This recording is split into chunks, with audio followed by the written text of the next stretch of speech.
Blog Talk Radio.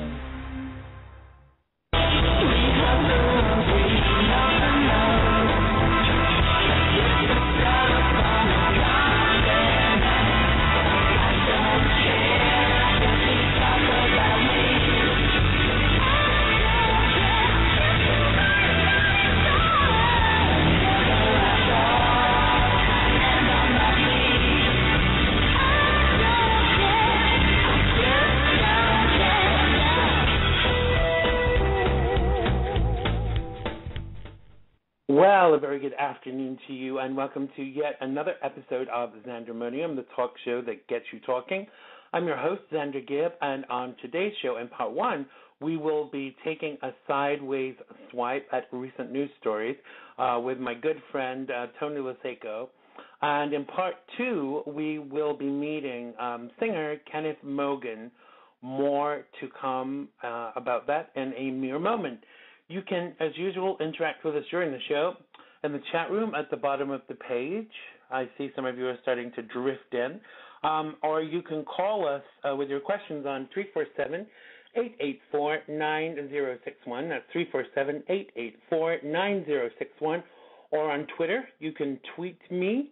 My Twitter handle is at Xander Gibb, XanderGibb, and that's capital X, capital G. Tweet me if you're too shy, and I will make your point for you. And unfortunately, you can't tweet Tony yet, as we haven't managed to tempt him over to the dark side of Twitter. But you can tweet Kenny, who will be on in the second part of the show, and his Twitter handle is at Kenyth Mogan. Let me spell that for you, Kenythmogan. That's Kenythmogan. So you can make sure you follow us on Twitter, and you can tweet us and ask questions via that method. Also, I see my co-host is on hold. So without further ado, I would like to welcome one of our Xandermonium regulars back to the show, Tony Losacco. Are you there, Tony? Yes, I am. Thanks for having me on again, Xander. No, you're more than welcome. It's great to have you. How are you today? I'm doing okay. Good, good. And what's the weather like? And is it sunny in sunny Florida today? It's rainy as usual. It's raining. We usually get the same kind of weather system as you do. It's kind of you're not East Coast, are you? You're kind of like you're East Coast, but you're kind of like the west side of the East Coast. Is that right? Because you're on the other side of Florida. Right. But you're not classified as West Coast, are you? I don't think so. Right. But in my head, I was just thinking, because there's an East Coast of Florida and there's a West Coast of Florida, but I guess they call it East Side and West Side. But having never been as yet, I really am unsure. So how's your week been up to now? It's been pretty good. Cool. Well, let's start the ball rolling with the first topic. Now, you know I'm usually on the back of Catholics and the Catholic faith because of the usual attitude of the leadership within Catholicism towards gay people. But I was really blown away this week by the statements that Pope Francis made, saying about that the Catholics should not allow bans on gay marriage, abortions, and contraception to dominate its teachings, but must be a more welcoming church where priests are understanding, pastors are not called dogmatic bureaucrats. Now, I was kind of pleasantly surprised by this level of response, because the guy that preceded him seemed to kind of be obsessed with gay stuff, and I think that that's not really the role of the church. Whilst I would be the first one to acknowledge that part of the church's role is guidance. I hardly thought that the Catholic Church were in a position to talk about where morality with regards to homosexuality. So how did you take this statement this week? I took it as a return to the basics of the gospel, but nothing new in terms of doctrine, really. I mean, the Catholic Church has always pretty much taken that stance. It's just they've become obsessed, like so many Protestant churches, with a particular issue. But like Pope Francis said, it really doesn't come down to right or wrong sin. It comes down to salvation and grace and restoring people to God. And, I mean, from what I understood it, he put the emphasis back towards, hey, the church isn't about condemning a particular sin or a social issue. It's about restoring people to their relationship with God and healing broken people. So it wasn't really a big change in doctrine so much as a change in the emphasis of, hey, we really need to help people and not point fingers at them, you know? Yeah. It was more a case of, because for me the biggest lesson of the Bible is about love, you know, about loving one another, and I think that for the past few years the emphasis with Catholicism has been on judgment. I mean, I don't think so much with Pope Carol. He was not Pope Carol, Pope John Paul. He seemed to be very kind of PC, but this Pope Francis, I think, is a pope that is gonna really change the face of Catholicism today, because just his attitude, you know, from the word go has been nothing but friendly, which maybe we shouldn't be surprised at. Maybe we've just had a bad run of popes with the guy before. I can't even think what his name was. I mean, his leaving the previous guy, Benedict, I think his name was. His leaving the priesthood was shrouded in controversy. So I don't kind of like I don't feel that his term of office, or whatever it's referred to as, was that helpful for the community as a whole. I just think it caused division, and this guy kind of seems to want to bring everybody together.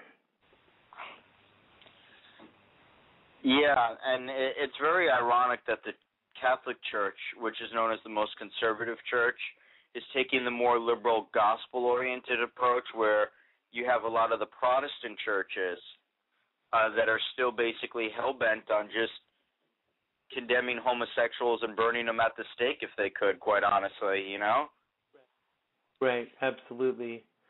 I think for me this is the thing, and you and I have talked about this at length, and I think it's about whether you actually consider that homosexuality is a sin. But even if you do consider that homosexuality is a sin, is it right to be judging others while you still have sin in your life? I'm not saying that I think homosexuality is a sin, but you know, surely it's a case of logs and splinters. Yeah, and that's been my problem with it the whole time, Xander, as you know, because we have talked. It's like you know, people in glass houses cannot throw stones, and Jesus himself said, "Judge not, lest ye be judged," you know? Or with the woman in adultery, "Let you who is without sin cast the first stone."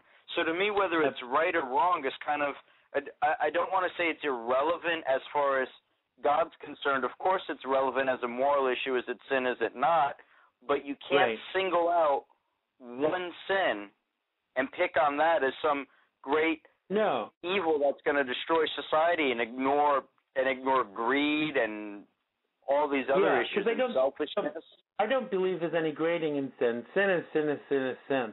And if you consider something to be sin, you can't say that one sin is worse than another in the eyes of God. And you see, I'm not trying to put a pretty bow on homosexuality. But obviously, I've been on this earth a long time, and I'm a person of spirituality. I have my faith, and it's obviously something that I have thought about quite a lot, because for many years I struggled with my sexuality as somebody who has a relationship with God. But I kind of think that for too long there's been too much emphasis kind of placed upon this. And I'm paraphrasing, but I get from what Pope Francis was saying that it's more about what it's about is your personal relationship with God. What sits right with you in your personal relationship with God. And I just want to read this statement, which I thought was quite profound, that he said. He said, "We must always consider the person. Here we enter into the mystery of the human being. In life, God accompanies persons, and we must accompany them. Starting from their situation, it is necessary to accompany them with mercy. When that happens, the Holy Spirit inspires the priest to say the right thing." And I was just kind of blown away by that, because this is worlds apart from his predecessor. It really is a human approach to this, and I think that that's what we wanted from Pope Benedict, but didn't really get, because let's face it, he went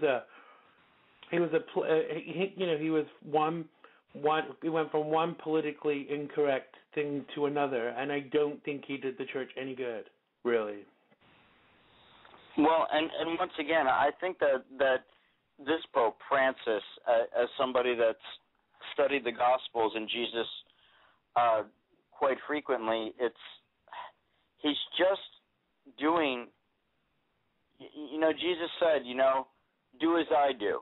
And he held himself out as the example, and that's all Pope Francis is doing. He's not doing anything new or revolutionary.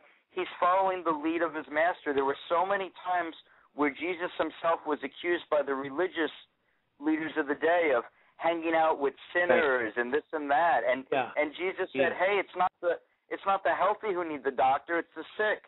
Or whenever he did call out sin, first he healed the person. I remember one story where he healed the man of his sickness, or the woman rather, and then he said, "Go and sin no more."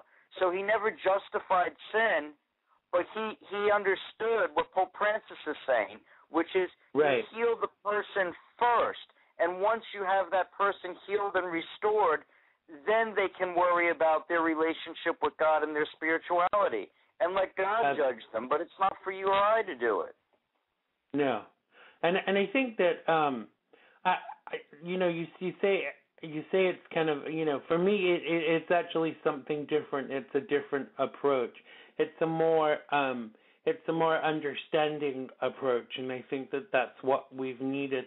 Because to me, there's a lot of feelings, philosophies, ideologies. They trickle down, and they trickle down from people in leadership, people in power, people at the head of religious organizations, because people listen to these people. And if leaders of these religious organizations are kind of spreading hate, whether it's consciously or unconsciously, if they're doing it, it's wrong, and it trickles down.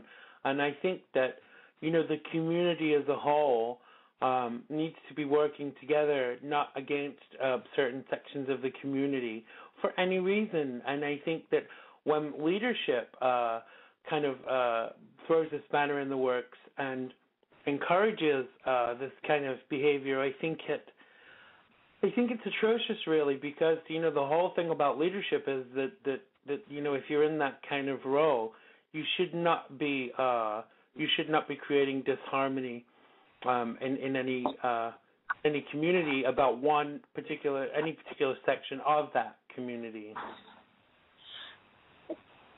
I think that it's kind of an irony of religion, honestly, and I do mean all religions in general, be it Christian or another one. We love to say that religion draws the most loving people and people dedicated to service, but religion also draws the most hateful vile people and the most angry people and the most bigoted people, where they clutch onto one teaching or one thing, and they use it as an excuse to hate and condemn others. And there's something wrong with those people, and then they find solace in latching on to the one element of the religion that's going to condemn others, so they don't have to look at themselves. There was a Christian pastor, I won't mention the name, and I was so saddened by this the other day, and I heard his speech, and he was concerning homosexuality. His entire ministry is dedicated to gay bashing, not helping the poor, not sin, but bashing gay people, and he goes worldwide to other countries trying to get the laws passed to make homosexuality illegal, saying it's pedophilia, it's bestiality, it's a scourge on humanity, and you don't hear anything from that man, from this Christian pastor, other than homosexuality. And it's like, do you even read the rest of the Bible? Why won't you name this person? I think it's acceptable to name them. You know, I can't even remember his name offhand, but I wouldn't even if I would. But you know, he's one of many. There are several ministries like that out there that are just dedicated to bashing gay people, or you know, it doesn't have to be limited to gay. It's, you know, you have the guys dedicated, the whole ministries dedicated to bashing Islam or bashing abortion or whatever. And once it's that. Look at the Westboro Baptist Church. I mean, their whole ideology has absolutely nothing to do with spreading the gospel. It's about spreading hate. I mean, imagine turning up at a soldier's funeral and telling his parents that their son is dead because God is angry with America for allowing homosexuality. I mean, it's lunacy. It's absolute lunacy. Because we live in a society where people have freedom of speech, which I think is very important, there has to be a point where, surely there has to be a point where that tilts, because otherwise anybody can say and do anything. And for me, the point where that tilts is where it's inciting hate and violence towards any one particular section of the community, whatever section that kind of might be. And I think it totally goes against what the scriptures are trying to teach us, as it were. And it's funny because one of the things that I find most fascinating about the person of Jesus himself is he was balanced. I mean, he was the epitome of wisdom and balance. You know, the things he said were wise, and he did not go to one extreme or the other, but everything was about the individual person and the individual circumstances, where almost if we looked at him today, we might almost see somebody who couldn't agree with himself, because in one thing, in one situation, he would say one thing, and then in the next, it's almost as if it was somebody different speaking, but it wasn't a difference of opinion. It was, what's the individual circumstance, what's the individual's heart before God, and what is really going on. And I think that's the way God is with humanity. We're all individuals, and we serve a loving, all-powerful God that doesn't look at black and white. It's individuality, and when we focus on one thing and get so blindsided by the one issue, we do a disservice to all the children of God. Absolutely. And I think we have to, we have to be mindful of that, because what we put out there actually says so much about who we are and what we're actually trying to achieve. So I think some people really kind of show what is in their heart by what they're actually trying to say, by what they're actually saying even, and I think that's scary. That really scares me to think that people are kind of at this level. But I kudos to Pope Francis this week. Really, I don't often have very much good to say about the Vatican and Catholicism in general for the reasons stated, but big kudos to Pope Francis this week. So let's talk food stamps, Tony. Oh, do not even get me started on that. Now, as you know, maybe some of your viewers or listeners don't know, but I was a very long-time Republican. I voted Republican for a very long time. I think after the events this week, I don't think I'll ever vote for another Republican again.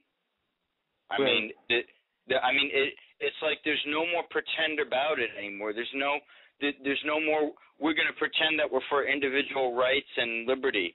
We're just out there. We want to take food from people, essentially, and I just don't understand how the money is there. Oh, these same people were supporting Obama to bomb Syria.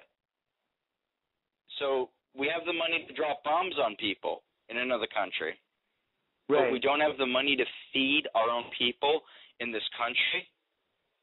But the scary thing is we haven't even got over the last two unnecessary wars that we're involved in before we're even thinking about getting involved in another one. And I was I would be one of the first to condemn George Bush for taking us into Iraq and Afghanistan.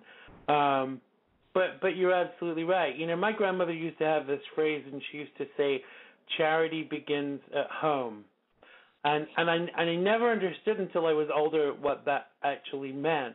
But she was so right. In this country, there are so many people that live below the poverty line that we don't even consider. And I think that most of the senators and stuff have probably come from money. So we'll never appreciate what it's like to go without food or not to be able to afford to pay their bills. They were voting on this last week. And they voted to cut $4 billion a year, or 5% from the $80 billion a year program. And to me, that's just like that's taking money from the people that need it the most. It truly is unconscionable to make these kind of decisions and affect people's lives who can barely even manage with assistance. And see, I could understand if it was anything but food, and they like to say food stamps or whatever, but essentially, whether it's an EBT card or whatever it is, you can't get money off of those things. You cannot. Yeah. You're talking about food. Food. So if it was anything else, if it was welfare or money or any monetary thing, I could understand reform and cutting it or whatever. But when you're talking about actually taking food from people, it sounds a little extreme, but I don't care if some people abuse it, because we know there are people that abuse it and use it for other things or who don't need it, who take it. But then are you going to punish the people who really need it, who won't be eating for a few radical cases that do abuse it? I mean, I'd rather have a bunch of people abusing it, but know that I'm still helping people who aren't going to eat if it's not for me. I think that unfortunately that's a general response. Okay, then we'll fuck it up for everybody because some are abusing it. And to me, it's kind of when you look at the statistics, 1 in every 7 Americans is on food stamps. In a nation of 314 million people, more than 47 million are eating with food stamps every month. And to me, that's an astounding figure. But we have to look beyond that. We actually have to look at the state of the union to see why this is going on. The country's on its knees financially, so people can't afford to employ people. So all of this has a knock-on effect. But maybe if we hadn't spent billions and trillions of dollars on wars that were absolutely nothing to do with us, maybe there would be enough money in the pot for people to be able to afford to employ people, and for people to afford to be able to live above the poverty line. Because, most people would like to have an extravagant lifestyle, but most people are happy to survive. And surely in America in 2013, that should be a basic a basic right to be able to survive. You know, we guarantee the right to life in the Constitution, but it doesn't actually specify what quality that life should be. You know, and so and you know, it's go ahead, Xander. I'm sorry. No, it's fine. Go on. It's funny because I had one of my conservative friends on Facebook take advantage of me on the issue because of my libertarian background. And he responded to my post on food stamps, well, food stamps are unconstitutional. The government shouldn't be doing this to begin with, which as a libertarian, constitutionally, I have to agree with, you know, constitutionally. So he threw my love of the Constitution and limited government basically in my face on that one. But see, the thing is this. If you're going to take that argument, if things should be constitutionally the way they are, then we better go back and not only get rid of Obamacare and food stamps, but we better undo Social Security because that's not constitutional, and a whole lot of other things. The fact of the matter is we're living in a society and in a government that's gone way beyond the constitutional means. So if you want to pick on things that are unconstitutional, don't pick on the bare minimum that people need to survive, food for everyday people. Pick on things like the NSA spying and pick on, you know, if you want the Affordable Health Care Act and things like that. But let's not start a constitution spree and take food out of people's mouths. I mean, you have to have some decency about these things. That's the way I view it. Right. Let's talk a little bit about Obamacare and affordable health because in the last week the White House promised a veto of a Republican effort to gut President Barack Obama's health care law that is part of a temporary funding bill in the House to prevent a partial government shutdown on October 1st. Now, I'm aghast at the fact that the GOP is holding a knife to the president's throat once again. Now, the thing that I come back to all the time with this is, now, over the past couple of years, I've become a lot more approachable about issues from both sides. But what I always want to see from the GOP, if they're saying that this act is wrong or this doesn't work, I want to see a viable alternative. Why can't one GOP person show me a viable alternative to Obamacare? Because it's like saying, I don't want that wallpaper up on the wall, but I don't know what should actually be there instead. So shut your face until you've got a viable alternative. I mean, for me, if they have a viable alternative, maybe the two plans can be merged. Because for me, Obamacare was always meant to be a work in progress. Obama is the first president in history to have actually put his money where his mouth is and put together a health care bill. And not everyone's going to like it. Hell, let's face it. Mostly, I'm sure GOP people mostly don't like it just because it's a Democrat. It's a Democrat product, basically. But and others have said that Obamacare is stolen from Romneycare. So it is a 50-50 product, Dan. But don't come to the table and say to me that you want to scrap it until you have a viable alternative to the plan. And then to say, okay, all right, if you don't scrap it altogether, we're going to shut down the government on October 1st. Why do we keep getting to this stage? That's so un-American for the GOP to do this at every juncture. How do you feel about this?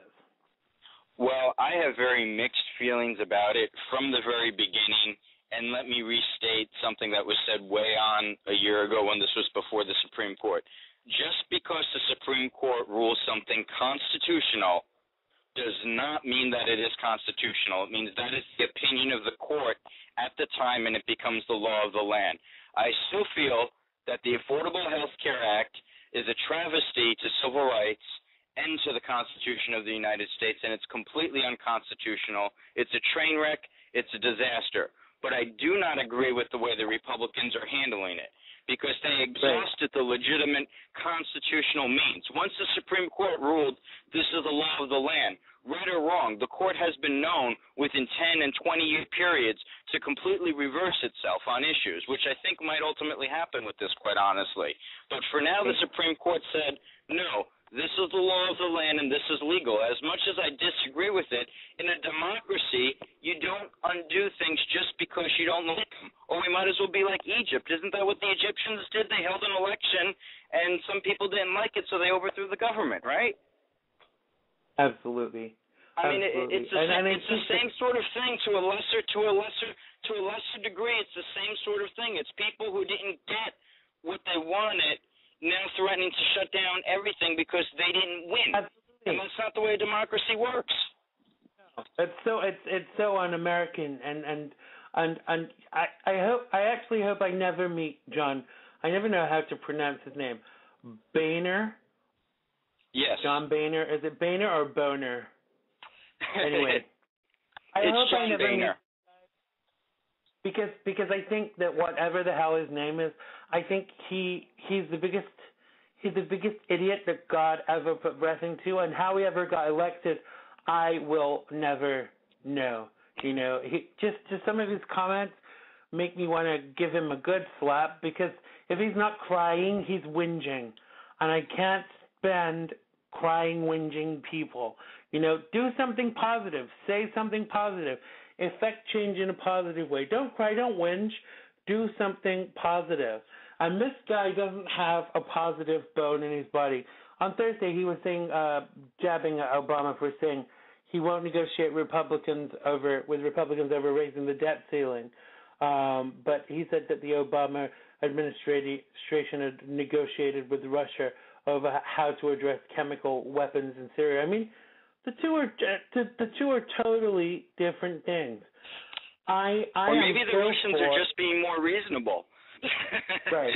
Maybe the Russians are just more reasonable on the GOP right now. Saying something that when you're saying that Russia is being more reasonable than the GOP has become the biggest joke. I know so many Republicans that have wandered over to libertarianism because they do not want to be associated with the current GOP. I mean, what have they got to offer, really? You know, John McCain, who changes his mind every 5 minutes, and I'm still convinced there's an element of senility going on there. And he just has he has a hard on for a fight with anybody, and to me that's kind of concerning. I want fight in my leadership and senators and stuff. But not for issues, but for the right issues, not for going to war and things like that. Because again, these things are not our business. It's far too late to go into Syria now for me. You know, they should have done it originally and not be doing it now just as a front. Because I think that America wants to keep the current regime. They want to keep Assad in power. Because they have more control. You know, where Syria is located is prime for the U.S. What's going on around them? You know.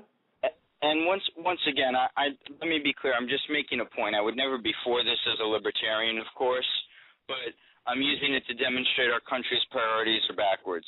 We're talking about committing our forces overseas to stop an atrocity. Right? Okay, in another country. Yet we hear this news about Chicago and 17 and 20 people being dead per night and how you can't even walk the streets of Chicago safe. Well, you know what? Let's not send our military halfway across the world to police another country. You know, perhaps a better use of our military might be reinforcing the police in that environment, you know, and using the military as a police force to have people, women and children, be able to walk the streets and not be shot dead. Now, once again, I'm not saying I'm for that as a libertarian and the use of the military. I'm just saying that our priorities are very, very, very backwards in this country, no matter what, because we don't utilize our resources.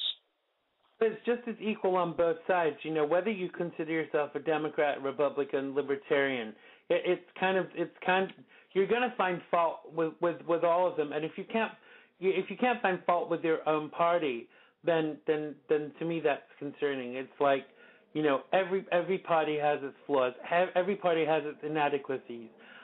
Every party has things that they really shouldn't have said or done. But if you support that party and can't say it, that says a lot about you, really. Because I've been pro-Obama from the beginning, and still am to an extent. But that does not mean that I should not be able to stand up and say, I didn't like this, what you did, Mr. President, and I didn't like that, because that's what democracy is about. You can't have it all ways. No, and I think that we have a very bad, it's always been a problem in our country, but I think it's honestly getting progressively worse as time goes on, which is people are very, very much selfish. Everybody wants theirs from the government and from everybody else and feels entitled. And you know what? That's an evil in itself, but it's a double evil because everybody as an individual wants theirs. Don't take from them, and they deserve this, and they're entitled to this. But God forbid somebody else is getting something that they don't have, even if they don't need it. The government shouldn't do that. Well, you can't have it both ways. It's like somebody on Social Security will scream if the government talks about cutting Social Security, but don't give those food stamp lowlifes the food stamps. And that's the attitude of people. And I've heard it with my own ears. It's like, oh, I want mine. I'm entitled to this, but this person shouldn't be having that. Well, if the government's going to provide, then it's going to provide. And if it's not going to provide, then it's not going to provide. But that people want the cake and they want to eat it too. They don't want anybody else to have it, but they want to get what's theirs. But for me, from my money, you have to have put towards the flour to get to some of the cake. I do object to people just coming to this country and getting everything. Like in England, like for long enough, if you went there from another country, claimed asylum or emigrated there or whatever, you'd be entitled to benefits straight away. That's why the UK is on its knees, because people came from far and wide to take money from a pot that they'd never put into. So I paid into a pension in the UK. If I retired to England, I would never get my pension in the UK because that money's been spent on other people. I mean, I'm all for helping people. I'm all for social networks and stuff, as in helping people in need. But I still think that people should have put into that pot too. There's a balance. I think it comes down to, if I might speak for the core of libertarianism, it comes down to my basic philosophy, which pretty much if you talk to any libertarian, they'll probably tell you the same thing, which is we have this delusion with our government that it's supposed to do everything. And see, Everybody's willing to cheer when the government does something for them. But nobody realizes, and this is exactly what happened with the health care law, Xander, and I said this when it was passed. Everybody wants something for the government additionally to do, whether the government's going to create a new regulation to, say, label food better, or whether it's going to provide free internet for everybody or build a new road or a bridge. Everybody's all for the government doing more, but what nobody understood is when the government does that, there's a cost. Somebody is paying the price somewhere. Let's take food labeling.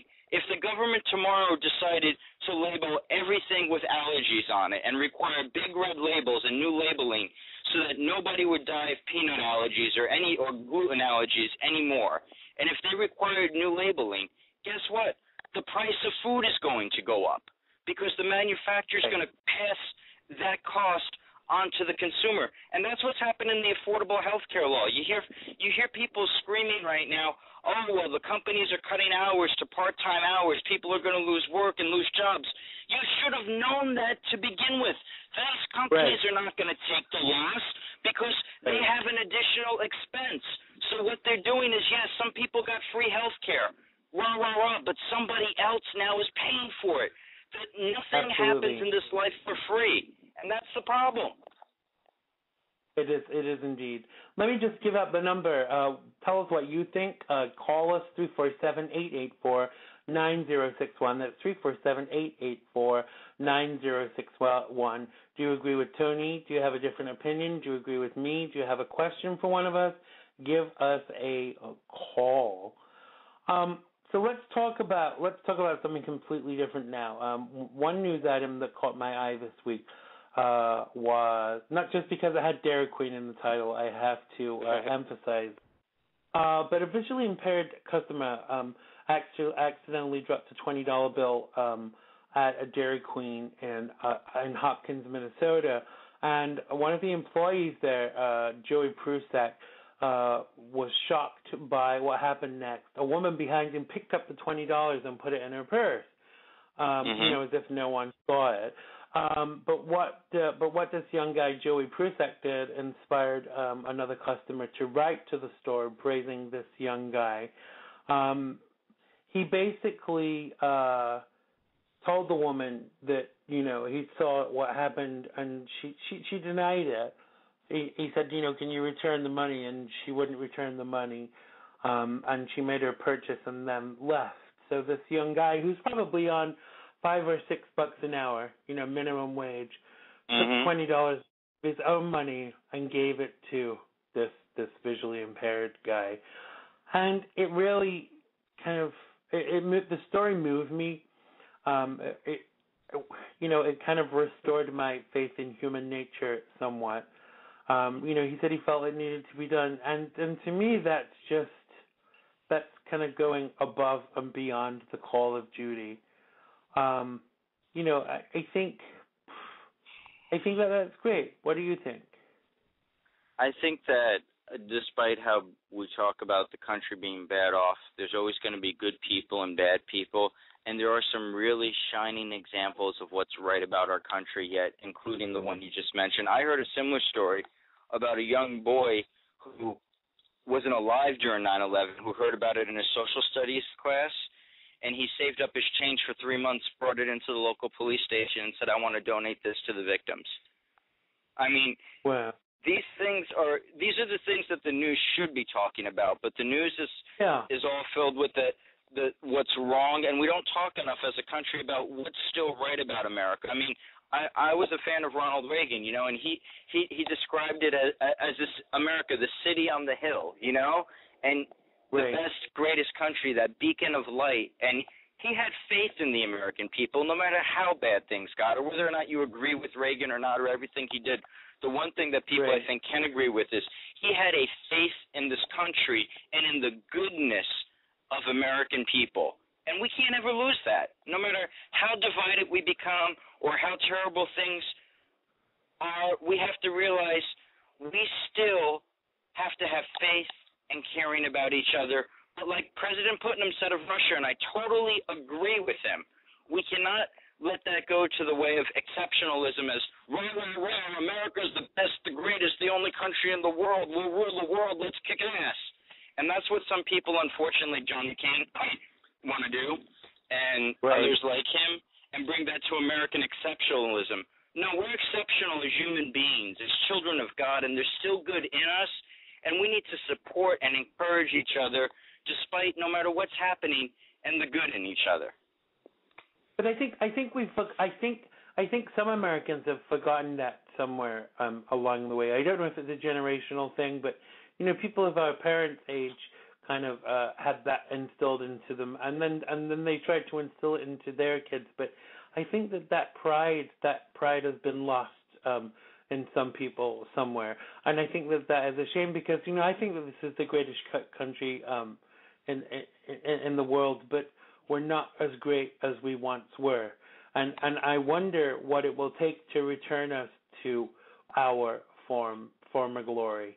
I hope we can get back to in the 80s, America was seen as a world force and seen as the most fabulous country in the world. But I think we've lost that glimmer a little bit somehow. Do you know what I mean?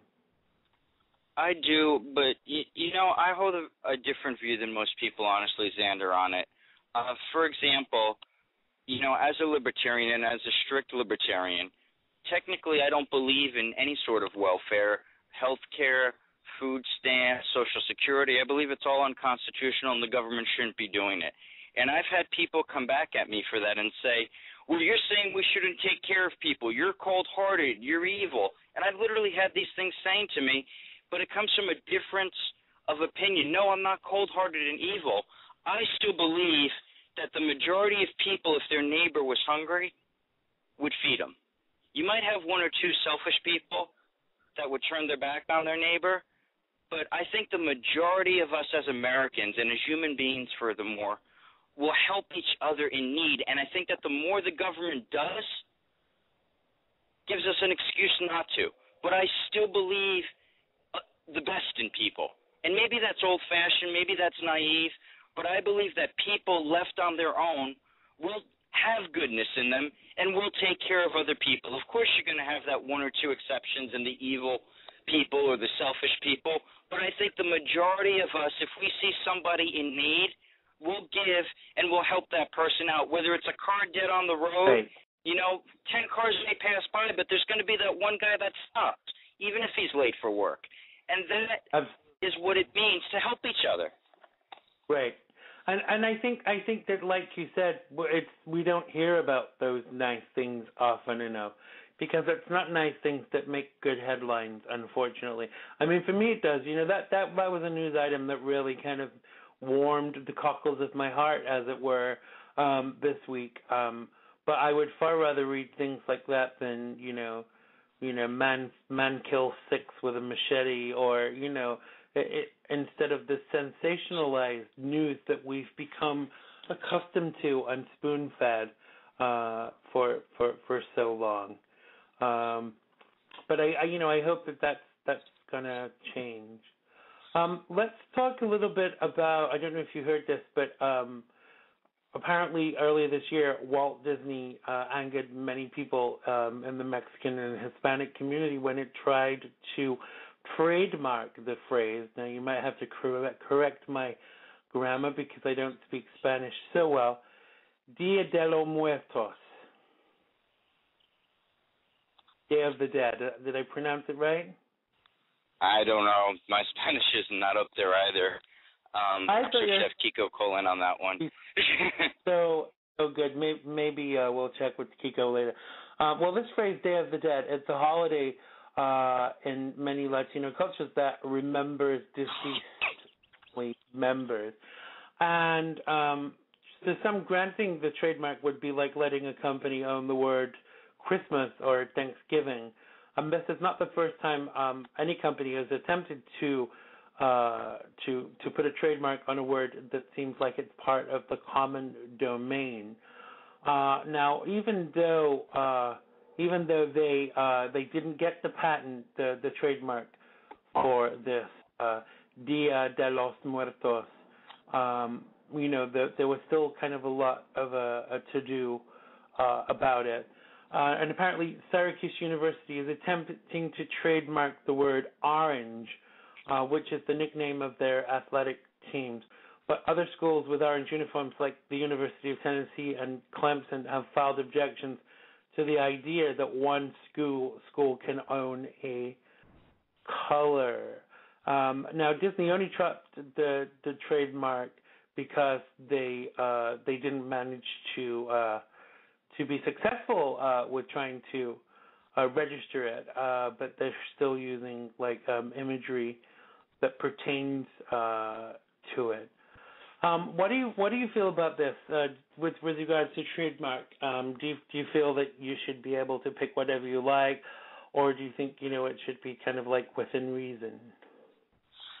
I think that you've touched on an issue that not too many people are aware of. For instance, this is a very rising issue right now in the medical community and gene research.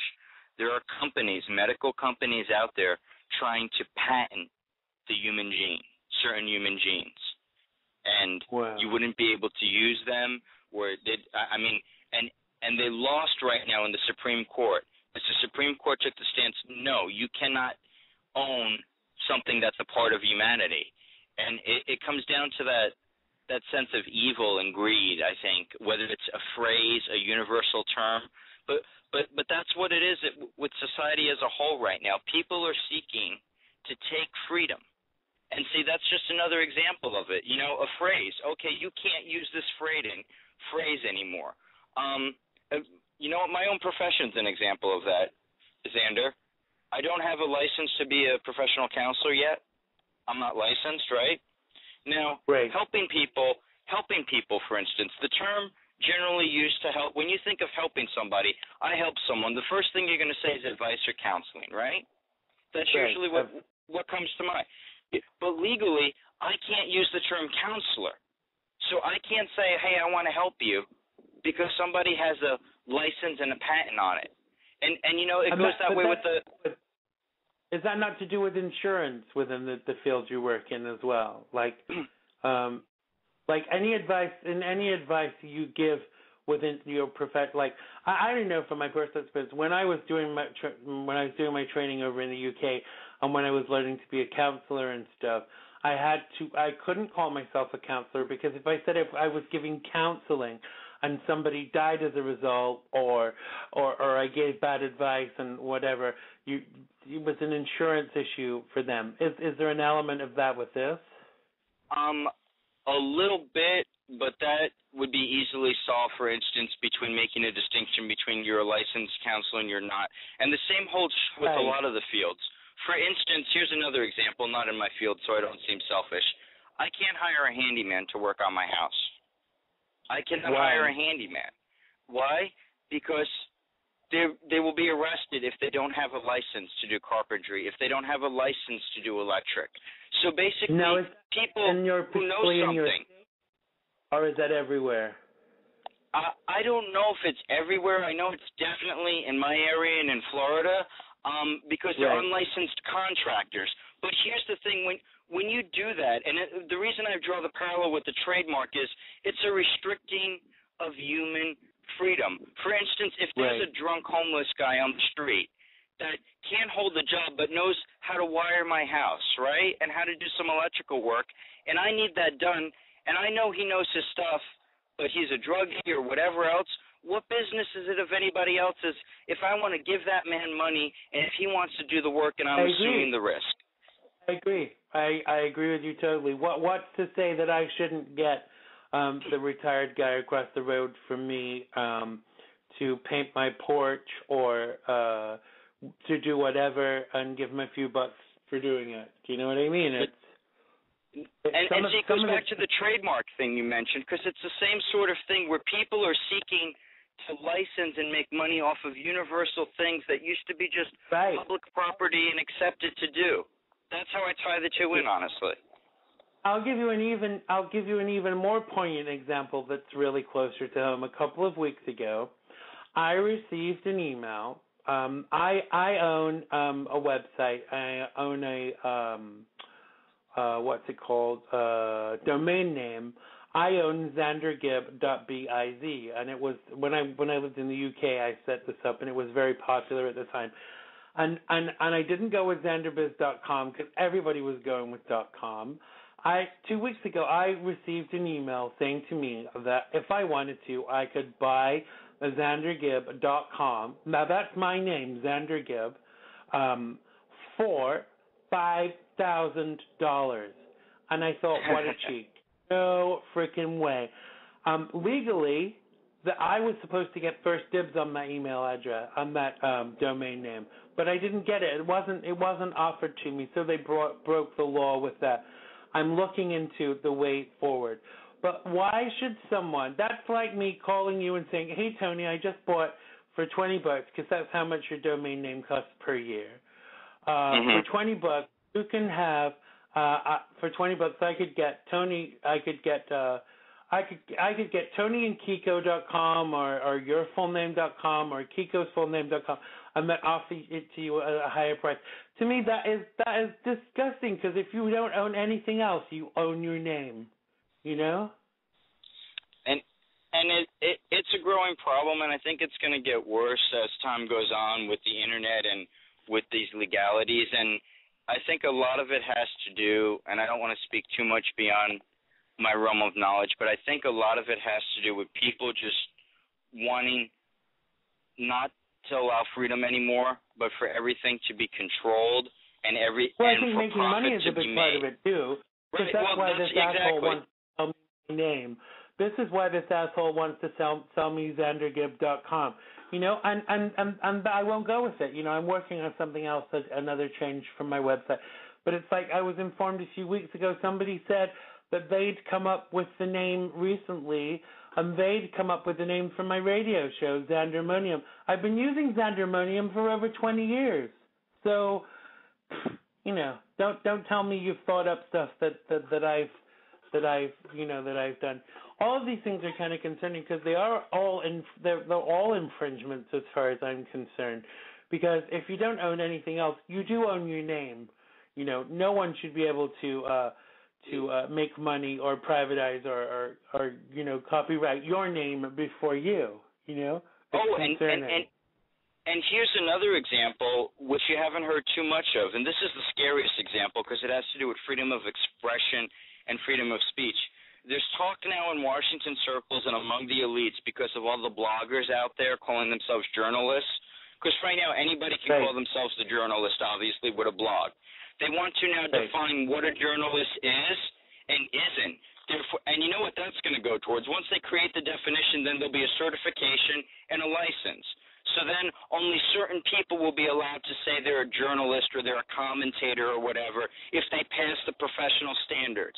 And once again, it's all about greed, lowering the group of people and narrowing the circle and excluding others and making a profit off it. And it's just sad.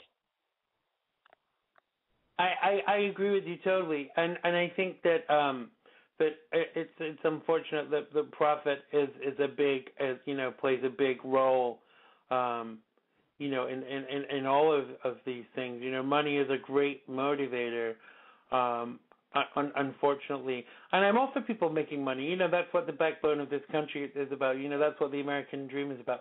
But actually, people forget that it's about making money legally and honestly. That's the difference. And you can't be making money legally and honestly if you're messing with people in this way, I mean, in a way, if I may say, they're sabotaging the economy in a different way, and they like to talk about job creation, but they're the ones killing the jobs. Here's an example. The government right now is considering a law, and this goes right back to what I said earlier. This is an administrative thing under the Obama administration.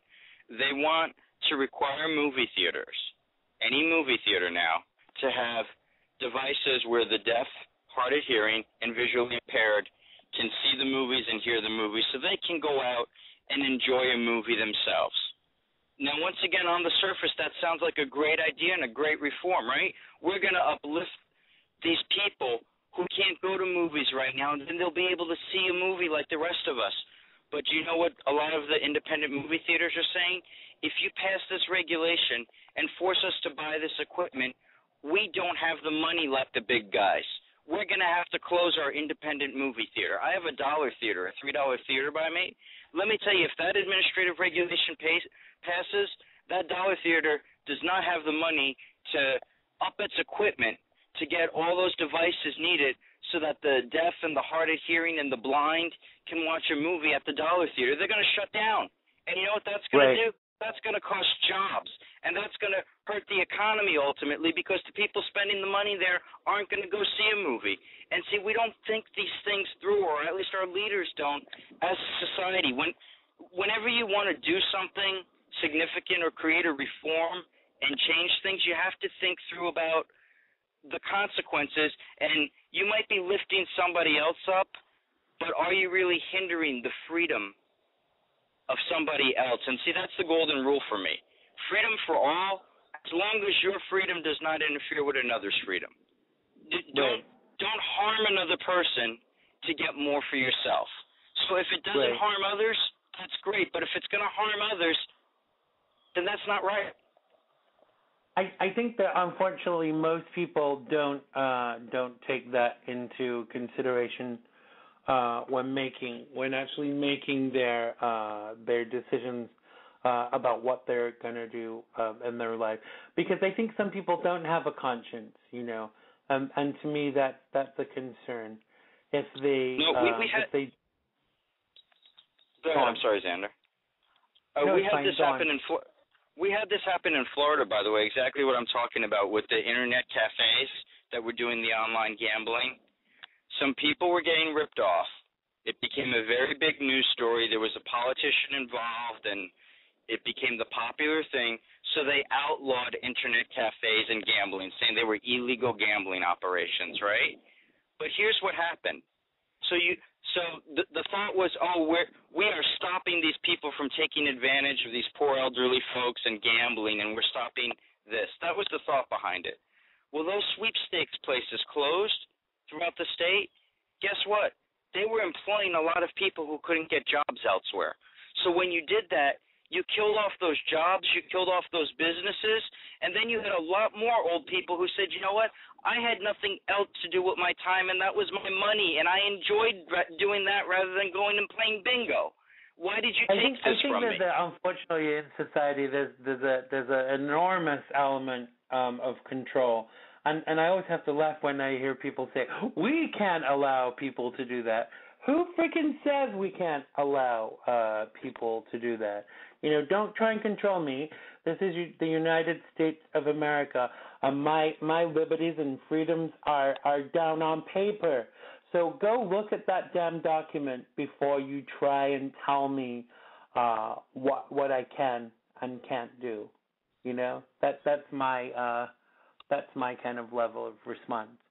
But listen, Tony, we've come to the end of our section today. Thank you so much for joining us. It seems to have gone really quickly. We're going to go on to our second section now.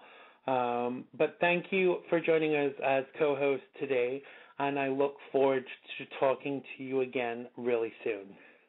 Thank you, Xander. Have a good day. Brilliant, Tony. Thanks a lot. Take care. Have a great week. You too. That was the fabulous Tony Losacco, our regular guest co-host and contributor. Still trying to encourage him to do his own show. So go and check him out on Facebook and make sure you follow him and encourage him to do his own show. So my next guest is on hold, so we will go right to the next part of the show. I'm speaking very slowly because I'm going between pages to get to the right section. Thanks again to Tony for joining us today, and we look forward to having him back to guest with us very soon. So my next guest for part two, billed as the wholesome homo, we'll ask him more about that.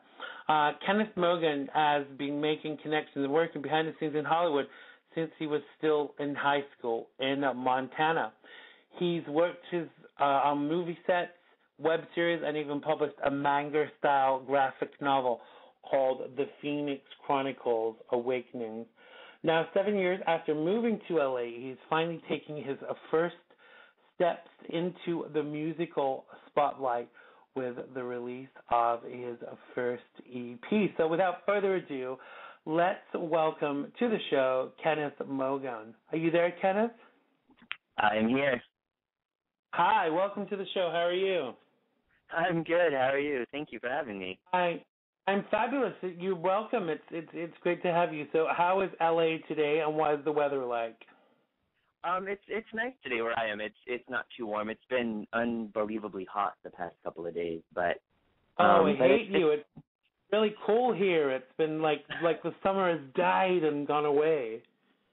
See, I miss the rain. I'm growing up where I did, there's always thunderstorms and 4 seasons. Now we don't really get that. I get sun and heat all year round, which is fine. Right. I like it, but it's just different. You're from Montana originally, as we said in the preamble. I am, yes. I grew up in northeastern Montana. Cool. And how long have you been in LA? It'll be I think about 7 years, which is right. really, really odd. So and I guess they're both totally different places. I've never been to Montana, but it kind of strikes me as being like a very kind of rural area, whereas LA is kind of like bustling and, you know, typical city-like place. It is. It's very, very small. There's, I think, one person for every 3 cows where I grew up. So one day they'll get mad and revolt. Yeah, the place I lived when I lived in the UK was a little bit like that. It was a town, but I think it was only just a town because of the number of residents. But I get where you're coming from with that. So, how long have you been singing? For a very long time. Ever since I could probably, form sound with my voice, I've been singing. I was kind of a spotlight hog when I was a little boy. I would always get up and just sing random songs I probably didn't even know the words to. I would just make up my own and sing and attempt to dance, and then I would sing at all the school, Christmas pageants and things like that. So that was always fun. Absolutely. If you're anything like me, in the pageants, you always wanted to play the girl parts. I wanted to be Mary, but they made me be Joseph, and I was very upset. And my mom couldn't explain to me about, gender roles and things like that at 7 and 8 years old. She was like, "No, Xander, you have to be Joseph. You can't play Mary." I'm like, "But I want to play Mary. The costume is better." But I had a similar experience. I wanted to be an angel, and they made me a shepherd and made my little sister the angel, and I was so mad. But I was like, whatever. So I was just a fabulous shepherd. But that's not fair. I didn't think angels were gender specific. You never know whether an angel is a girl angel or a boy angel, do you? I don't know. I don't know many angels, but I would have thought that they were kind of like a non-gender specific kind of being, as it were. So when did you start recording? Because this is your first album. I've been recording for a while. This is the first one I've actually released. When I think I started in college, my best friend Echo and I recorded a song I wrote called "Out of My Life." I wrote it with a woman in the UK, actually. And we recorded it, and then I never did anything with it. And then the producer I'm working with now, his name is Tony Rodini, and we're actually going to put it on the next EP. Right. But yeah, so that was about 2004. And you know what, there was one before that. I think it was 2002. I recorded a song I wrote in high school called High School Heartthrob. That no one will ever hear because it is the worst thing on the planet. But it was horrible. My friend Ingrid always said it. Oh, it was horrible. My friend Ingrid was like, it sounds like High School Heartthrob. So it was horrible. I was very nervous when I recorded and did not pronunciate my words, but yeah. I think every singer, including myself, has a file full of songs that they've written. Because I think songwriting is like anything else. The more you do it, the better you get. And when I first started songwriting, I've always been a writer, but I used to write poetry and stories and things like that. And then when I first started writing songs, they were kind of very predictable. But I've got this box full of crap of stuff that I wrote, because I keep everything. I'm typical homo. Of songs that I wrote that are just not that good, but you might be able to pinch something from it, in the future for middle eight or something like that. So I tend to kind of keep everything. So who are your musical influences?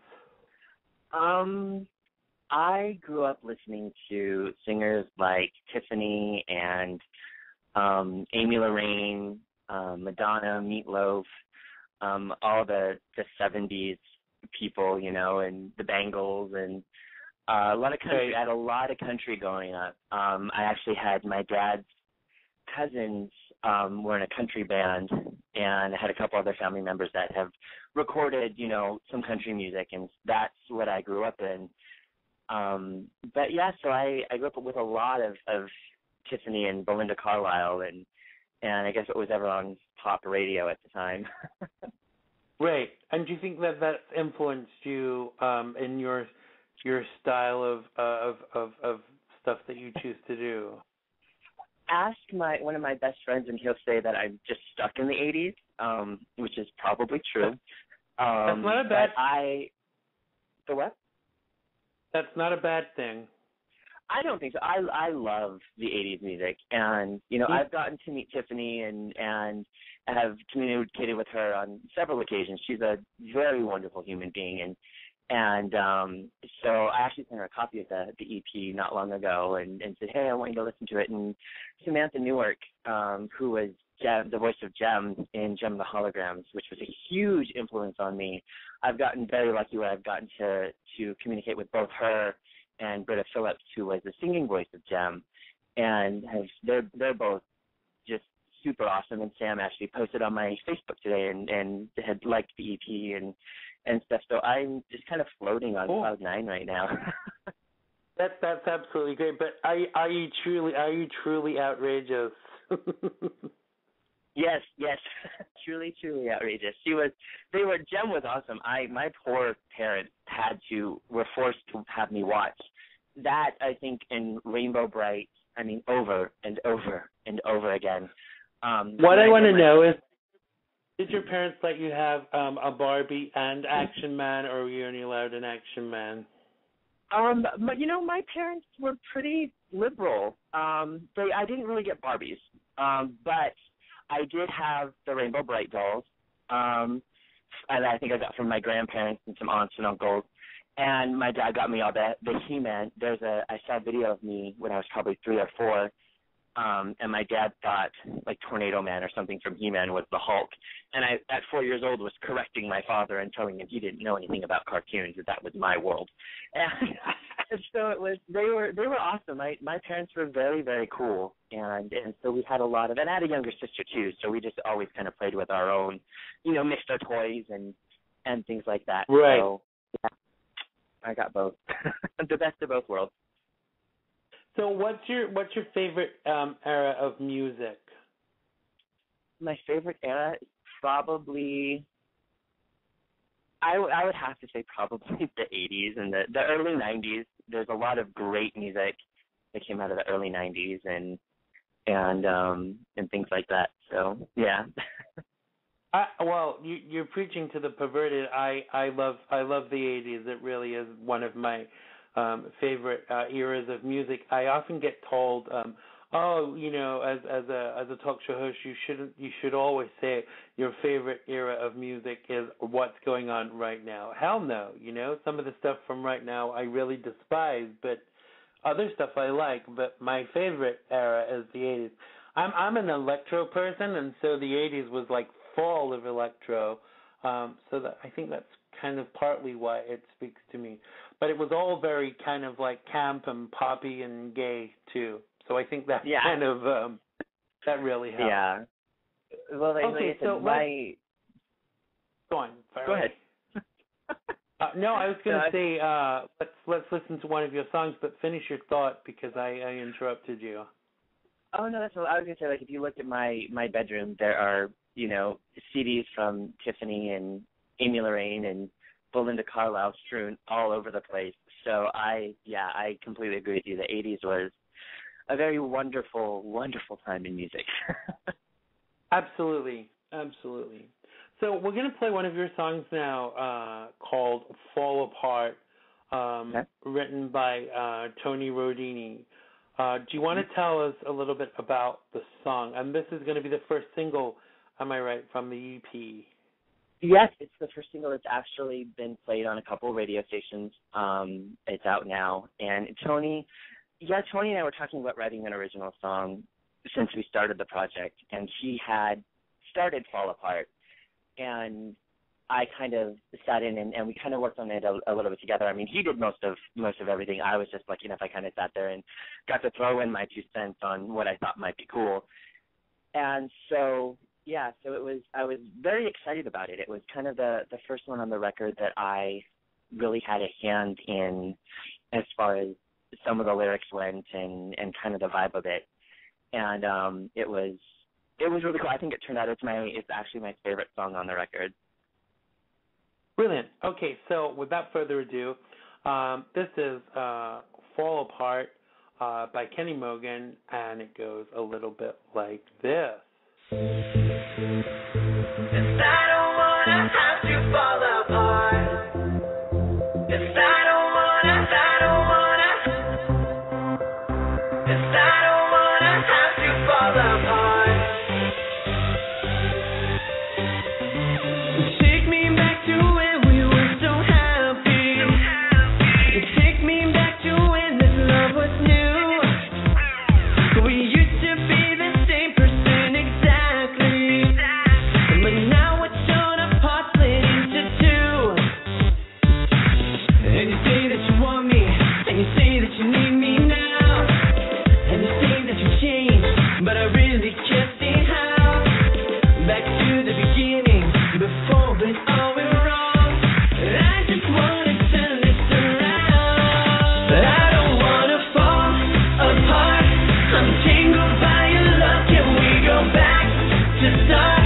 'Cause love like this should always come so easy. So easy. Go back to start. 'Cause I don't wanna have to fall apart. Now you got me so confused, I'm laughing. I can't figure out just what to do. One day you're treating me like I'm nothing. Next day you're telling me I love you.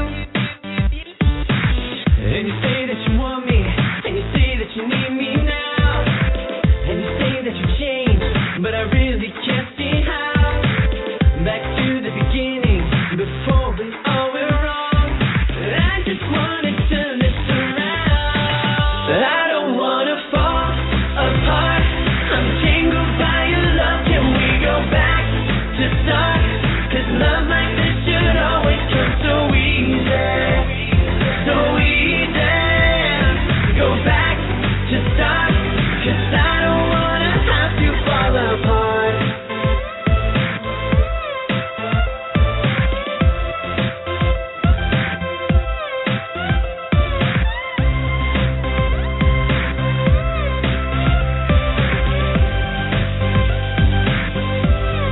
But I don't wanna fall apart. I'm tangled by your love. Can we go back to start? 'Cause love like this should always come so easy.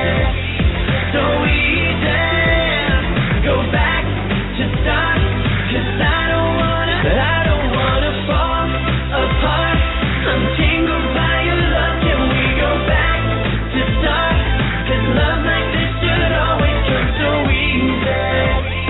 So easy. Go back to start. 'Cause I don't wanna have to fall apart. That was a Fall Apart by Kenyth Mogan. So great track there, Kenyth. How would you categorize your music? What would you say? What genre would you say you fell into? Probably the dance pop genre. That's mostly what it is. There's, I mean, in I think like one of the songs, there's a little twinge of country in there. But for the most part, it's probably dance pop. Right. I get a bit of electro from it too, but maybe that's just kind of like the production method. But I feel the electro in that particular song. I would say electro. Yeah, I think that's very common. Again, so it's funny how some people see these things as not good, but I love electro. People have said to me that my album has an electro 80s edge. I'm like, well, that's great, because that's the kind of music that I like. So, something's working. So tell us about your album launch, which is coming up. It's already happened, has it, your album launch? No, not yet, almost. almost. It comes out on the 10th or the 1st. So just about 9-10 days. Right. It's happening really quick. I'm totally nervous. I'm not surprised. At me. It's very nerve-wracking. It is, especially since I'm just brand new. I mean, and there's been a couple reviews that have come out already and things like that, and people have been, I mean, amazingly receptive towards it. Like, I am honestly in kind of shock because I didn't, when this whole project started, I didn't really know what to think. I didn't really think many people would like it or hear it. I just wanted to try to do it just to see what would happen. And the response has been totally positive. And it's, when it went out to radio, I sent it to my hometown station in, little Glasgow, Montana. And they said that they would add it in rotation and that they liked it. And I was like, oh, that's cool. They've known me forever. They watched me grow up. So they have to say that. They're just being nice. Well, then a couple other stations picked it up and emailed me back and said that they loved it and they'll definitely add it in rotation and it's really cool. And these are people that have never met me or seen me, and I'm like, oh, it must be good. So it's very humbling, but at the same time, I'm very, very stoked because it's something that I've said I was going to do since I was a little kid, and so the people that used to kind of pat me on the head and say, oh, that's sweet, good job, have dreams, are now like, holy crap, you did it. And it's really, really cool for me, and I'm very blessed and very excited. Yeah, I think half the battle is actually getting out there and doing it, getting in the studio, and doing what you do. Have you done much live performance? I used to do it a lot in Montana. I would perform with Echo at a couple bars down there. We did a lot of karaoke. And then when I moved out here, funny story, my very first performance out here, I got booked in East LA, which I'm a little white boy. So East LA was not generally the area where you would picture a wholesome homo pop star. And one of my best friends was driving, and when we got into the area, she's like, "Are you sure this is where you're performing?" And I'm like, "Yeah, this is where I'm at." And I didn't think anything of it. Well, we get out of the car, and there's all these rappers, like all these hardcore, like gangbanger rappers, and me. And I get up and I sing a song I wrote with my friend Devin called Billy B, which is a very adult song. It's a very strange song.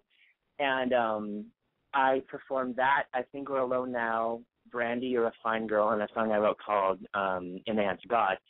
I mixed all these rappers, and I didn't think anything about it, but it was me and two of my friends, and they were quite scared, these two little girls. And afterwards, this one rapper, and he looked like he was the retro Sabbath of them all, came up to me, he's like, "Dude, you got balls," and shook my hand, and I was like, "Thanks," and then we left. but other than that, I performed at a event for the Ventura County LGBTQ Center just a couple weeks ago. I performed Big and Stupid. It was my first time performing in a really long time, and it was a small venue, but it was so much fun. It was great to be back on stage, but I hopefully will be doing more of it soon, but haven't done a whole lot yet out here. Absolutely. So if you're listening and you want to book Kenny, you can find him on Facebook and Twitter. We will put his details on the perma page on the Xandermonium website. Also, let me just give you our phone number if you want to call and ask Kenny a question. 347-884-9061. That's 347-884-9061. Call us with your questions. So we have a mutual friend and the fabulous Todd Michael Schultz. How did you guys meet? I honestly don't. I was thinking about that when I called last week. I don't remember exactly how we met, but I want to say it involved music in some capacity. We just had started talking, he had said he was doing music, and at the time I was writing other things, and I was like, oh, that's cool. I used to love, to write songs and do songs. And he was like, well, we should do something together. And everyone in LA said that. They're like, oh, well, let's do this, let's do that. So I'm like, yeah, right, okay, whatever, maybe. And then we just kind of kept in contact and kept doing things. And he wrote One Worth Losing way before this whole EP kind of came out or came into concept. And I had said that I wanted to do a song with him. And I said, well, finally, let's do one. And I kind of said, this is kind of what I'm thinking. And Todd said, okay, I can do something like that. And he went off and in like 30 minutes came back with like the first draft of the song. Oh, he's like a songwriting, he give him 10 minutes, he'll come up with the idea for a song and write it and write a middle eight, and he's just amazing. I think he's fabulous. He really is. He really is. And what's your favorite track of Todd's? Oh my gosh, I really like Told My Story. I think that was one of the first ones he showed me that he did with Tony, and I just thought the message of it was so cool, and it's such a catchy song, and so yeah, so I think Told My Story is probably my favorite. Mine has to be Stranger to This Feeling, because I like songs that after I've listened to it for like 10 seconds I can join in. Being a singer, that's kind of what speaks to me. So Stranger to This Feeling is my favorite song of Todd's. So what we're going to do now, we're going to play One Worth Losing, written by Todd Michael Schultz and produced again by Tony Rodini, from your album. Tell us again the name of your album. It's also called Fall Apart. So right, simple. I was going to call it. It was going to be called Unlock Your Heart, which is another song on the record. But then when we wrote Fall Apart, I decided, I'm like, that's the one. That has to be the title. So cool. So this is Fall Apart from the album Fall Apart by Kenyth Mogan, and it goes a little bit like this. If I don't wanna have to fall apart, if I don't wanna have to fall apart, take me back to when we were so happy, take me back to when this love was new, we used to be the same person exactly, but now we're torn apart, split into two, and you say that you want me, and you say that you need me now, and you say that you changed, but I really can't see how, back to the beginning, before it all went wrong, I just wanna turn this around, but I don't wanna fall apart, I'm tangled by your love, can we go back to start, 'cause love like this should always come so easy.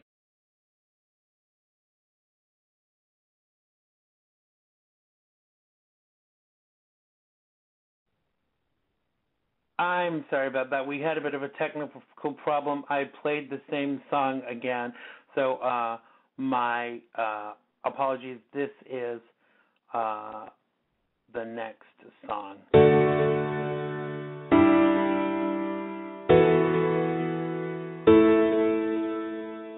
I'm beginning to think that I've already found you. I'm wasting away, and it feels like I'm drowning.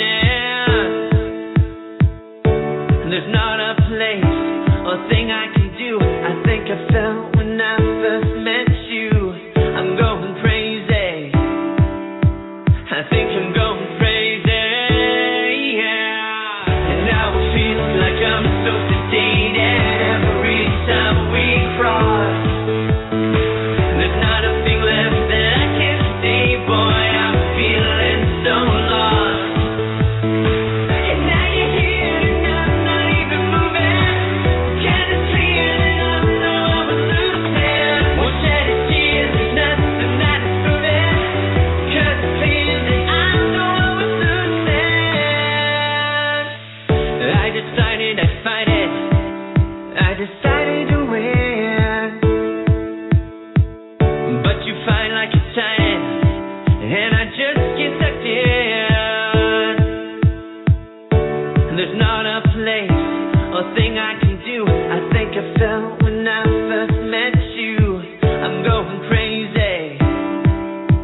I think I'm going crazy, yeah. And now it feels like I'm so sedated every time we cross.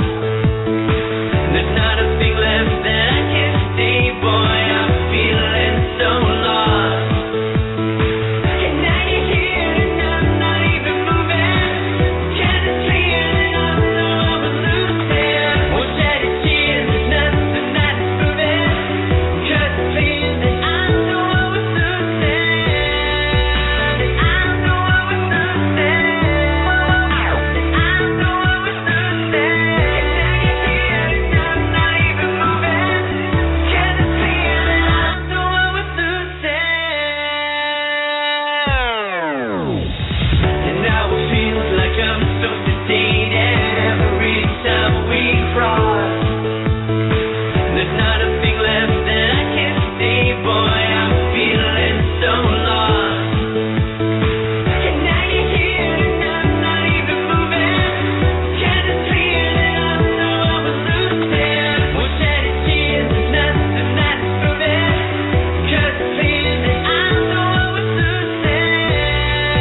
That I know I was losing. That I know I was losing. And now you're here and I'm not even moving. Cause it's clear that I know I was losing.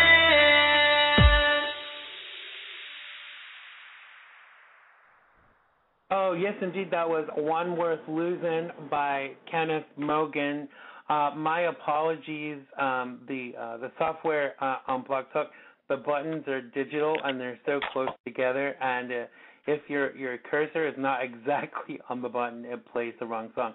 So apologies for that. That was indeed One Worth Losing by Kenyth Mogan from the album Fall Apart. I was sorry about that, Kenyth. I got your frantic message on Facebook saying no, this is the wrong one. So so apologies for that. Now I noticed that you've done a couple of covers on the album. Now a lot of singers really poo-poo covers.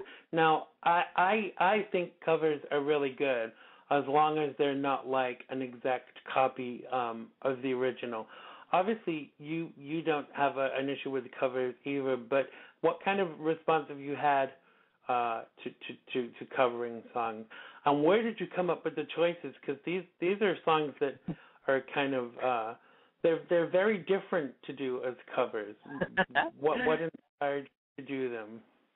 Well, I actually, if left to my own devices, I picked the cheesiest of the cheesy songs. So one of my best friends named Jeremy came in, and we one day probably spent 7 hours on the phone just going through different songs. And we had, Mickey was one that he picked right off the bat. And then we were all set to do, I think, a Blondie cover. And he called me, like, I think the day before I went into the studio and said, let's not do that one. Do this Julie Brown song. Have you heard it? And it was Big and Stupid.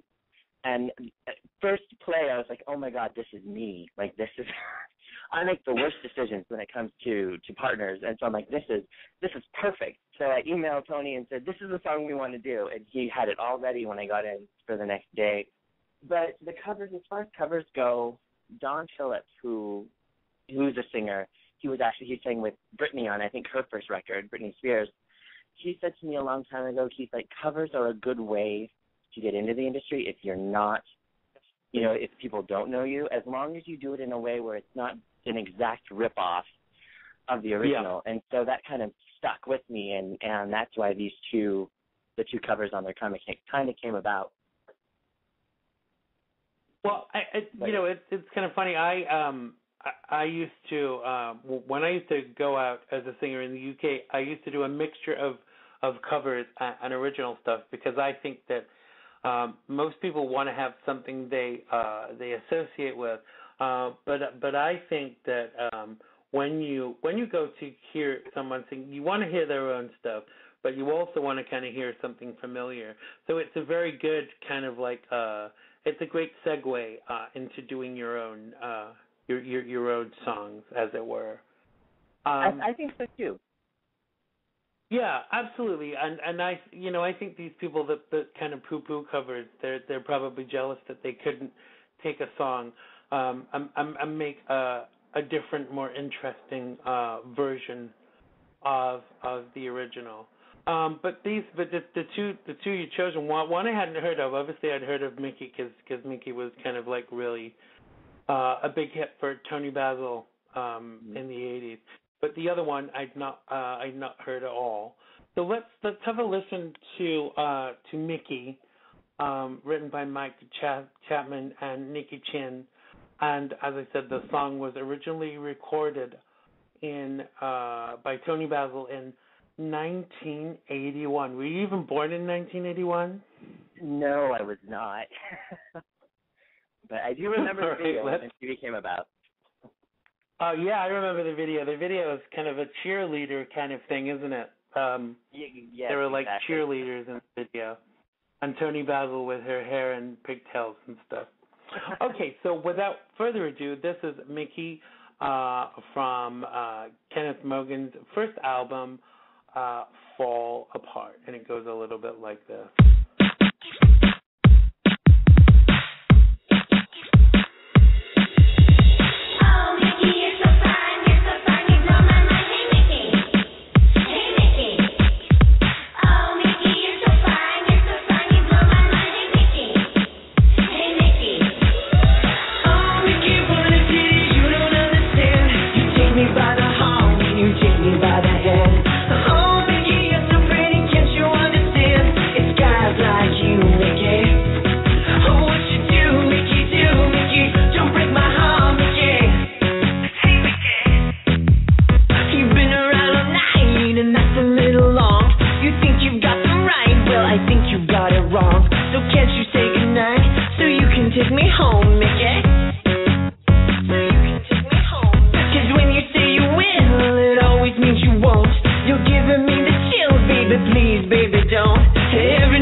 That was Mickey by Kenyth Mogan from his album Fall Apart.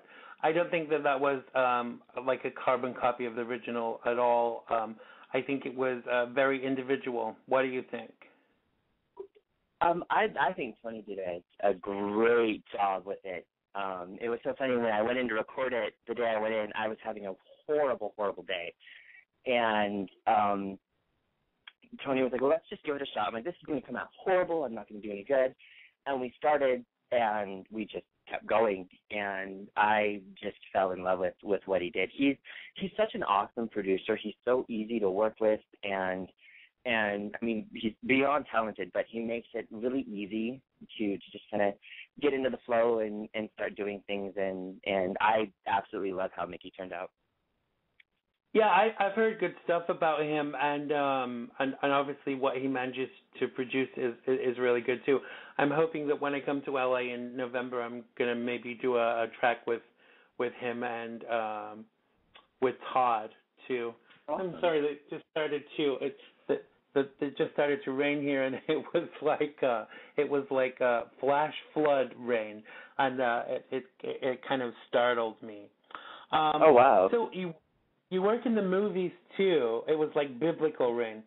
You work in the movies too. What kind of stuff do you do in the movies? I was an extra in a film called North Fork a long, long time ago. Back when I was in high school, and I was an extra. And then Mike Polis, who was the director at the time, of the movie, I was watching him, and I was just kind of really interested in everything going on. And he kind of pulled me aside, and he's like, well, do you want to hang out with me for a couple of days while we're here, and I can, show you what I'm doing and all this. So I got to spend a day watching him work, and did a couple of days as a production assistant on the film, and had so much fun doing it and being around it. And I've done a little bit more acting down here. I did 2 little web series. One of them was extra, one of them was featured. And then I did a lot of writing for things that never really went anywhere. But I've also done some costuming and things like that a little bit. Nothing too major. Yeah, I think there's always some crossover with these kind of fields of the arts, because I think that one thing, dipping your toe into one thing can kind of introduce you to another area too. Certainly that's what I've found. So who have you met that's famous while you've been doing all of this? A lot, and I've gotten to meet a lot of idols. I met Tiffany. Amy Lorraine was one that I've met. Tammy Aaron, who was Pippi Longstocking, has been really kind of awesome in everything going on. Oh my gosh, I met Lana Parrilla at a concert. She's the evil queen from Once Upon a Time, and she was the first time I was really like starstruck, because I'm such a fan of that show. I was kind of a babbling idiot when I met her, but she was so nice and they're just so sweet, and she's probably the most recent one I met. She's probably the biggest out of everyone, but I've gotten to meet a lot of musicians and singers. Alex Johnson, who's one of my absolute favorite singer-songwriters. I've gotten to meet with her, and I did press for a while too, so I've met a lot of people through that. I've done interviews with Sterling Bowman, who's on Red Widow. I met him when he was just a little teeny little first starting out kid, and now he's like, I don't know, 6 foot something. He towers over me. He's a pretty cool kid. And I'm trying to think of who else I've gotten to meet, like the Rick Cordell, who created Hannah Montana. That was pretty awesome. And I know one of the girls from the show, Romy Dane. She was another one. I met her at a Twilight podcast, because one of my friend's brother-in-laws was in there, and I was another time where I was looking at her, I'm like, I know you from somewhere, and I couldn't put my finger on where I knew her from, so I just kind of stared at her and probably seemed like a creeper. But I hate it when that happens, because when you see people and then you see them in person, it's kind of like, I know you. Where do I know you from?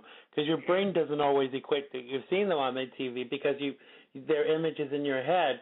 You identify them, and exactly. And then you stare and look like a stalker fan in the 5 minutes leading up to where you know them from. I had that experience once with someone who was a pop star in the UK, and I was in a restaurant, and I looked and I thought, I know you. Where do I know you from? And then it clicked to me where I knew him from. And by that time, he was already kind of looking at me as if to say, I hope you're not going to kill me or slit my throat or something. See, I got lucky. I've met her afterwards several times since then. I think she knew what she was doing. She just wanted to see how long it would take me to figure it out. But she's actually another person that has done so much good for me in the industry, introducing me to her agent, who's just this amazing woman. And the most embarrassing, I embarrassed myself in front of Zachary Quinto. My friend and I were at a bar. This was before he came out, and we were kind of sitting there. And my friend was like, "Oh, that guy's looking at you. He thinks you're cute." And I look over, and I'm like, "Yeah, he's cute. He's okay."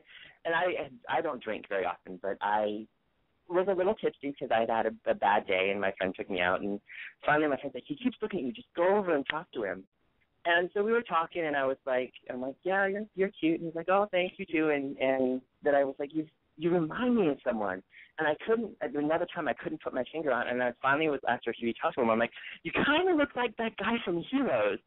And he kind of laughed, and I went, "Oh crap!" I was like, "You are that guy from Heroes." And so I held up my hand like, "You made a really great God in Joan of Arcadia," and I ran away. I was so embarrassed, and I shot myself in the foot with that one. But it was entertaining. Been there. So who would you say the nicest famous person you've met is? The nicest? Everyone I've met out here has been really cool. The only person I met that wasn't was, well, I won't go into that because I don't like saying bad things about people, but everyone has been really awesome and really not just nice, but very helpful when they find out that I'm doing things. Tammy Aaron has been really, really helpful. Like I said, Romy James has been, pivotal in everything that's going on. And even Tiffany, when I was doing press, I would always, call her and be like, "Hey, I need an interview," or I'd email and say, I've got a new thing for a magazine. Can, you got something coming out? Can I interview on it? And she was always just super, super nice about, letting me do things to get me into writing. And, Britta Phillips was the same way. And so I've gotten very lucky in meeting people that have been really super nice and just awesome. I mean, I don't know why they're so nice to me, but maybe it's because you're a nice person. Nice people attract. If you're a nice person, you attract nice people. Is Tiffany living in LA now, or is she still in New York? She lives in Nashville. She bought a ranch down in Nashville, and she released a country album. I think last year or the year before, and it's amazing. Like, I loved her pop stuff growing up, but as a country singer, as a songwriter, she's phenomenal. Like, she found her element, and she's so flippin' amazing. I think she got a very raw deal. I think she has a great voice, and I think she's always going to be seen as that, as that mall girl singer, which to me is really bad because we all outgrow. Todd and I, we were talking about this on last week's show. She's obviously outgrown that. She was a young girl when she first came to, the nation's attention, and now, she's a woman, and she's grown, and she's a very good singer and performer, and I think that people have this amazing inability to not kind of see that people have grown and changed and evolved. But yeah, I definitely think she's fabulous. She's got a really good voice. She does. Yes. So let's have a listen to your next track, and then we're going to play a little game because time is moving on. We're going to listen to "Unlock Your Heart," written by Matthew Hayes and Paul Harris. Now, these guys are friends of yours. Is that right? I've known Matt for a long time, and I actually discovered the song because Tiffany did backing vocals on Matt's demo. So, and because I was a fan of hers, I became a fan of his, and he's someone else that has been just amazing with this whole process. I mean, not just this process, but with everything. He's an amazing songwriter, an amazing singer, and yeah. So I don't know. I've never met Paul, but Matt is phenomenal. Brilliant. Okay, so without further ado, let's play "Let Me Unlock Your Heart" by Kenyth Mogan.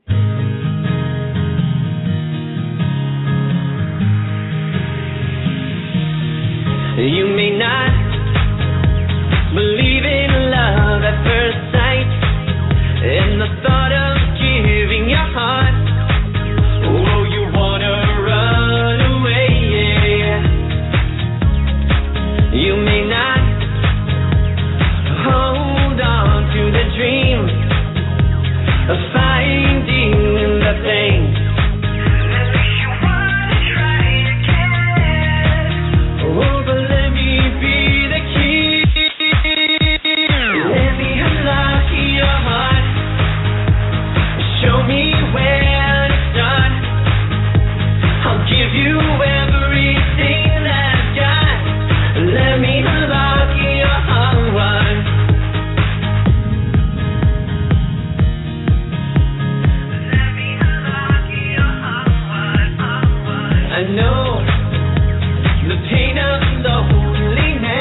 Well, that was Let Me Unlock Your Heart by Kenyth Mogan from his debut album called Fall Apart. I like that. Very catchy tune. What kind of response have you had? What are people telling you that their favorite song of yours is? Probably it's a tie between Fall Apart and Mickey. People like Fall Apart, which is what the first video is going to be as well. Cool. But yeah, Fall Apart and Mickey, people really, really like. Great. Well, I probably mentioned you already, but every time we do a show and we have guests, we have a perma page on my website. So if you send it, I'm sure you'll be putting your video on YouTube and stuff. So if you send us the link, we'll put the video on your perma page too. So anyone that visits the page can see your video also. So let's play the quick fire questions game. This is really simple. We ask you, I say we as in the royal we, I ask you even a series of questions, and give me your first response. You get like whatever comes into your head first. And we have a team of psychiatrists and psychologists that will be analyzing your answers to give us an idea of what the questions say about you. Not really, obviously. I'm just joking. All right, so let's without further ado go into the quick fire questions. Which Golden Girl do you associate most with? Probably Rose. Chicken or fish? Fish. Madonna and Lady Gaga are drowning, and you have one spare lifeboat. Who gets it? Madonna. Okay, boxers or tidy-whities? Boxers. Which three celebs, living or dead, would you invite to dinner, and what would you serve? Grace Kelly. Oh my gosh, this one's hard. Grace Kelly, Charlotte Church, and Mika, and maybe some kind of Italian pasta dish. That's interesting. You said Charlotte Church. We'll talk a little bit more about Charlotte Church after the quickfire questions game. Okay, favorite color? Green. Pizza or Indian? Ooh, pizza. New York or LA? Ooh, New York. I love New York. I love New York too. That's where we broadcast the show from. Law and Order, Special Victims or Criminal Intent? I like Special Victims Unit. Me too. Favorite movie? Labyrinth. The Cosbys or Fresh Prince? Oh, we were just talking about this today. The Cosbys. Really? That's very interesting. I thought you were going to say Fresh Prince, but okay. Joan Rivers or Kathy Griffin? Ooh, Kathy Griffin. Absolutely Fabulous or Shameless? Ooh, this makes me a very bad gay. I've never really seen much of Absolutely Fabulous, but I do like Emmy Rossum, so I'll say Shameless. The American version, I haven't seen any of the British. So if you're listening, anybody from the Gay Institute, we have to withdraw Kenyth Mogan's fag badge. Okay, last question, because I want to have enough time to play your last song. Obama or Bush? Oh, Obama. Obama. And that was the final question of the quick fire questions. Now I'm going to have to press play very quickly so we get your last song. So what I'm going to do, Kenny, is to do the final outros right now so we get to listen to all of your songs. Thank you to my guest today. Thank you to Tony Losacco. Thank you to Kenyth Mogan. I will make sure I blast his links for you. Thank you for being our guest today, Kenyth, and we're going to play out with your song, Like 'Em, Big and Stupid. Good luck, and come back and see us very soon.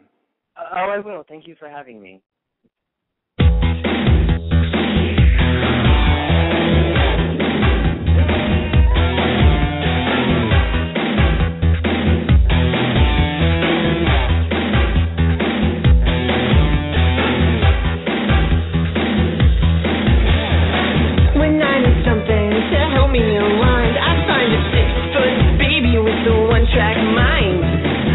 Guys are nowhere, they make demands. Give me a moron with talented hands. I go bar hopping and they say last call. I start shopping for a Neanderthal. The bigger they are, the harder I fall. Love till we're done and they're out in the hall. I like 'em big and stupid. I like 'em big and real dumb. I like 'em big.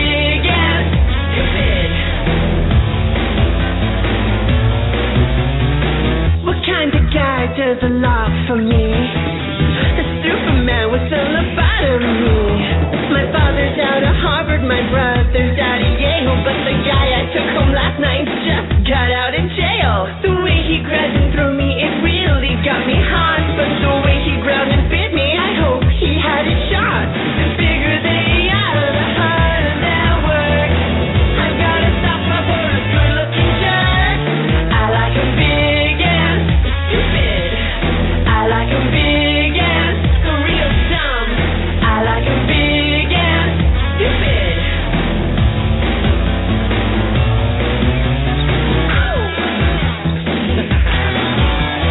Oh my God. Oh wow. Here I am.